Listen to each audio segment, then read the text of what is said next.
సభకు నమస్కారం. ఈరోజు ఈ సభలో సత్కరింపబడుతున్నటువంటి చాలా గొప్ప కుటుంబానికి చెందినటువంటి మహిళ ఈవిడ. గోరా గారి కుటుంబానికి చెందినటువంటిది. గోరా గారు సామాన్యమైన మనిషి కాదు. ఆయన నాస్తిక ఉద్యమానికి ఆద్యుడు. అలాంటి కుటుంబంలో జన్మించినటువంటి ఈ సేవాపరాయణతో పరోపకారార్థం ఇదం శరీరం అని మనం సంస్కృతంలో ఒక సూక్తి ఉంది.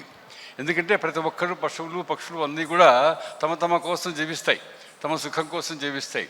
అయితే మనుషులు కూడా అలాగే ఉంటారు చాలామంది.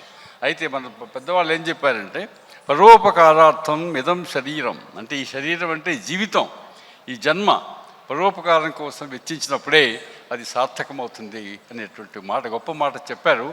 పాటించేవాళ్ళు చాలా తక్కువే. బట్ ప్రపంచంలో ఇట్లా పాటించే వాళ్ళు కూడా ఉన్నారు అని చెప్పేసి ఈరోజు మనకు కనిపిస్తూ ఉన్నారు. ఈరోజు ఎందుకంటే మనం చాలా నిరాశపడతాం. ఈరోజు సొసైటీలో అంతా స్వార్థపరులు ఉన్నారు, మోసము టక్కర జరుగుతూ ఉంది, మానవత్వం నాశనం అయిపోయింది అని ఎన్నో విధాలుగా బాధపడుతూ కోపడుతూ ఉంటాం. అలాంటి బాధతో వచ్చినటువంటి ఈరోజు మనకి చూస్తున్నాం వీళ్ళని. అందరూ అలాగా లేరు. ప్రపంచంలో మానవత్వం పూర్తిగా ఉన్నటువంటి వాళ్ళు ఉన్నారు. తమ జీవితాన్ని ప్రజల కోసం వెచ్చిస్తున్నారు.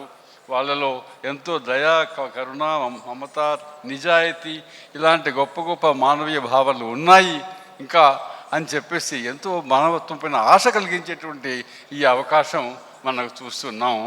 ఈ తర్వాత ఇలాంటి వాళ్ళని ఎంపిక చేసి వెతికి ఎక్కడి నుంచో తీసుకొచ్చి మనం అందరి ముందర నిలబెట్టడం వల్ల మనం కూడా కొంతవరకు మారుతాం, మనలో కూడా కొంత చైతన్యం వస్తుంది, ఒక ప్రేరణ కలుగుతుంది అనేటువంటి విషయం కూడా నేను భావిస్తున్నాను. దీనికి రాజాగారు బాధ్యులు, రాజాగారికి కూడా అభినందిస్తున్నాను.